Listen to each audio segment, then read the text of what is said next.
I'm wearing a priest's robe, my costume for Halloween next week, as today's episode is about John Dee, who happened to be a one-time Catholic priest. Born in 1527, John Dee was an English alchemist, astrologer, court philosopher, and exceptional mathematician who entered Cambridge University when he was just 15 years old, where he excelled and became a junior faculty member before even taking his degree. After graduating, he went to Paris, where he delivered a series of well-received lectures on the Greek mathematician Euclid. After lecturing and studying on the European continent between 1547 and 1550, Dee returned to England, became astrologer to Queen Mary Tudor, and shortly thereafter was imprisoned for being a magician, but was released not too long after. Dee met the future Queen Elizabeth while she was being held under house arrest by Queen Mary. The two developed a friendship that lasted for the rest of their lives. As queen, Elizabeth gave Dee money. More importantly, she protected him from those who accused him of witchcraft. Besides practicing astrology and doing horoscopes in the court of Elizabeth I, whose favor he enjoyed, he also gave her lessons in the mystical interpretation of his writings. Dee's house in Mortlake near London was for many years a major center of science in England.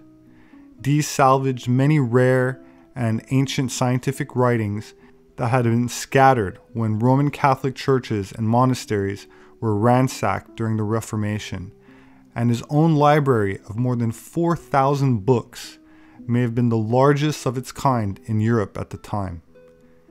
To give you a feel for Dee's own work, I'll read you a short sentence from the hieroglyphic monad, and I quote, "Before we raise our eyes to heaven, Kabbalistically illuminated by the contemplation of these mysteries, we could perceive very exactly the constitution of our monad as it is shown to us not only in the light, but also in life and nature, for it discloses explicitly by its inner movement the most secret mysteries of this physical analysis."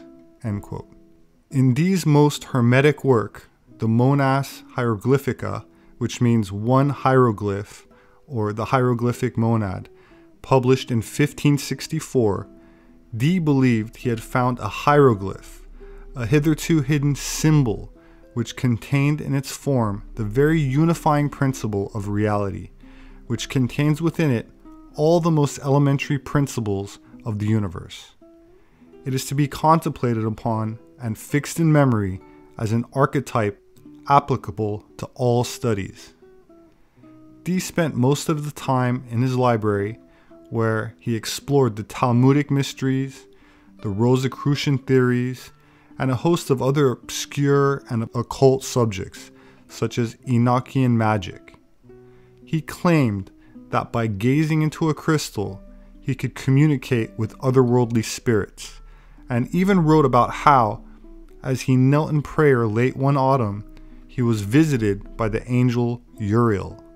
I will leave it to my viewers to decide if this was an actual experience, or an interaction with his own subconscious mind, or as Jung would say, an archetype of the collective unconscious. In any event, he claimed that the angel that appeared to him promised to be his friend and companion as long as he lived. Dee also associated with other occultists, for example, Edward Kelley, a lawyer who stood accused of necromancy, which is the practice of using dead bodies for divination. Dee and Kelley recorded hundreds of spirit conversations, including an alleged angelic language that they called Enochian, which are claimed to represent a pre-Hebraic language. That said, some researchers have suggested that Enochian was a code Dee used to transmit messages from overseas to Queen Elizabeth in his alleged capacity as a founding member of the English Secret Service. Others have claimed that this Enochian language, which is supposedly from the time before Noah and is used in Enochian magic, is part of the system of magic used by Aleister Crowley and the Golden Dawn and of the Necronomicon to contact intelligences from other dimensions or evoking, quote, the old ones. As Dee went deeper into the occult, he turned his back on Queen Elizabeth and set off on a journey that took him beyond the boundaries of religion and morality. He risked everything in his quest, and his diaries record how ultimately he became the instrument of forces beyond his control.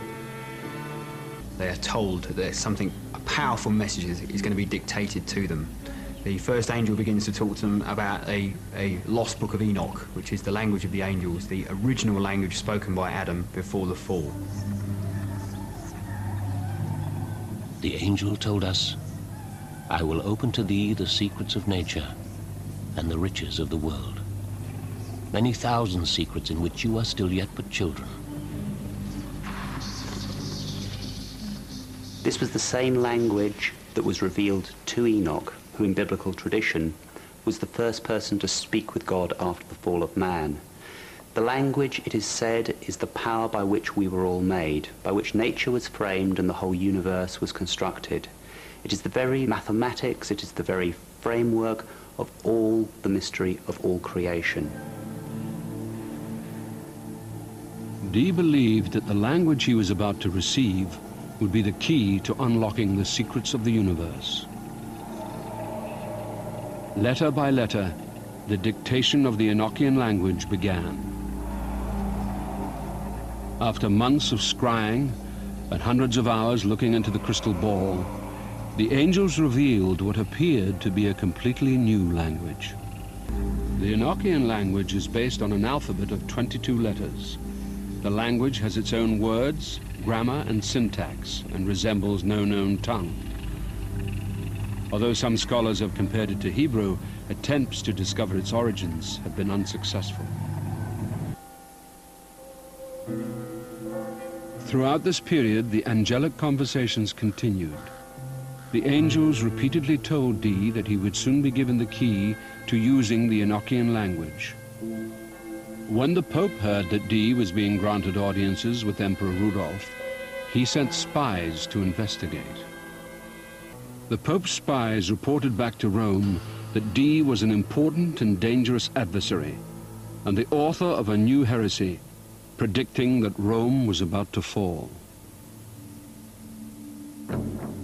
Anybody who claims to have God's personal mobile number is a tremendous threat to the established church. The church, in spiritual terms, is a collection of middlemen. If you had an entire population who were capable of communicating with spiritual forces for themselves, then popes, priests, cardinals, bishops, all of these would have been redundant. That was the threat that John Dee posed to the religious authorities. Anybody who had information or knowledge which didn't fit with the established orthodoxy was cruising for a bruising. Pope Sixtus, determined to get rid of Dee at any cost, presented a document to the emperor accusing Dee of being a black magician. Papal ambassadors made repeated demands to question Dee, and they tried to seize the heretical books of angelic conversations. Finally, the Pope demanded that Dee and Kelley come to Rome. Being asked questions by the Inquisition was seldom a comfortable position to be in, not least because the entire process could quite easily end up with you being barbecued. They refused to go to Rome, but Pope Sixtus finally forced Emperor Rudolf to expel Dee and his family from the Holy Roman Empire.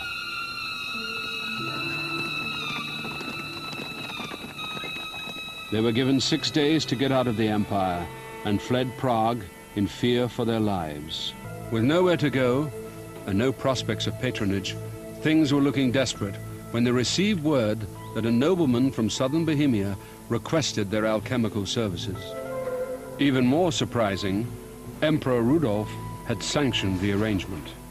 The relief that John Dee must have felt after being persecuted, kicked out, the popes after him, He's got nowhere to stay. His family is stuffed into 2 carriages with all his books and possessions.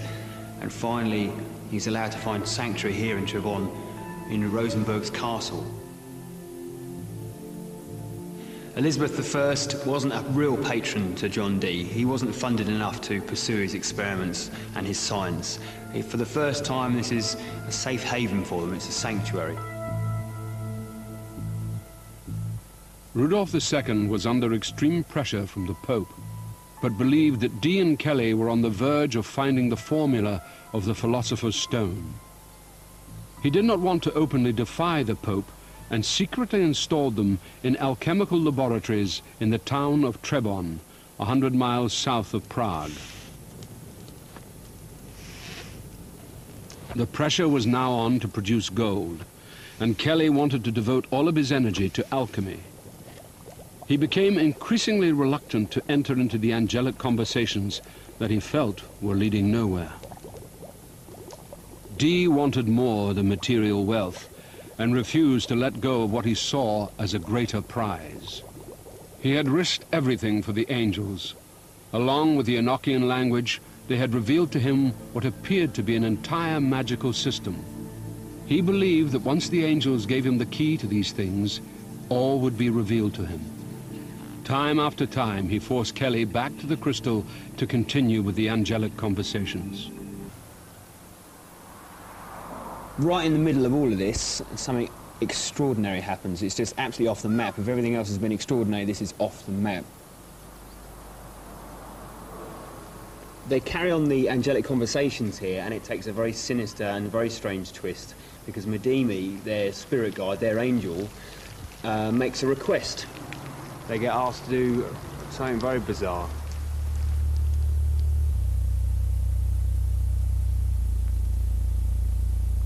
Medimi appeared, and she said, "Nothing is unlawful which is unlawful unto God.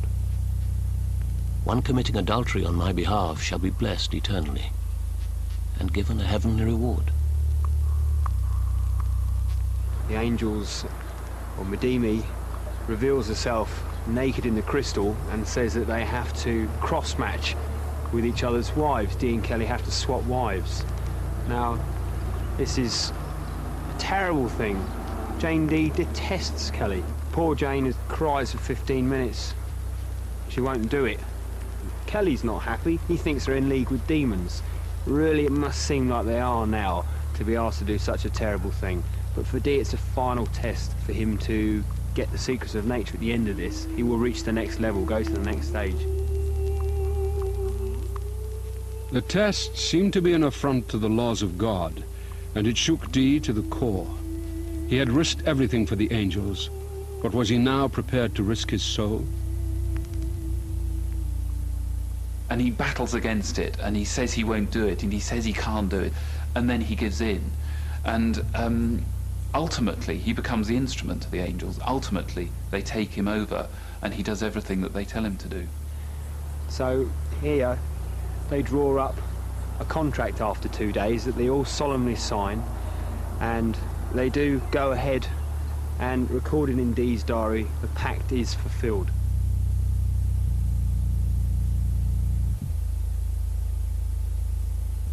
I can see there is no other remedy but for our cross-matching. So it must be done. I offer my soul as a pawn. There is something very empowering about the breaking of taboo. Certain sex practices are seen as being able to enhance magical awareness, to put you into a different state of consciousness. Laying there in a room, listening to your wife have sex with your business associate and magical associate while you were laying there with their wife, this very real physical act might have been a step too far. This was as far from theory as it could possibly get.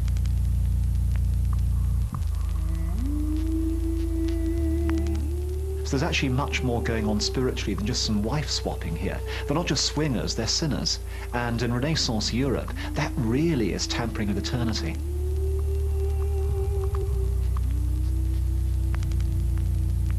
but it spells the absolute end of Dee and Kelley. Nothing is the same again. It changes everything, and the angelic conversations come to an end. Dee returned to England in 1589. Queen Elizabeth had lost interest in her noble intelligentsia, and Dee was desperately short of money.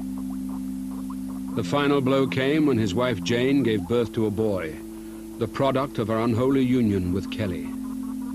Dee never questioned the validity of his angelic actions, in the sense that he never thought he'd just been defrauded by Kelley, that he'd been strung a line. He believed in them right to the end. He buried his papers or hid them in secret drawers in chests. That's how they were found subsequently. He did so because he wanted the message to be carried on into future generations. Dr. John Dee died in 1608. He never deciphered the Enochian language, but it formed the basis of a magical system that continues to be practiced by occultists. The language's origin and what happened between Dee and Kelley during the angelic conversations remains a mystery.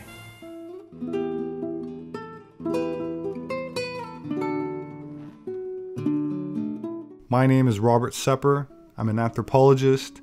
You can find my published work on Amazon. Please don't forget to subscribe for updates. Please share, and don't forget to leave a comment. Have a happy and safe Halloween, and I hope to see you again soon.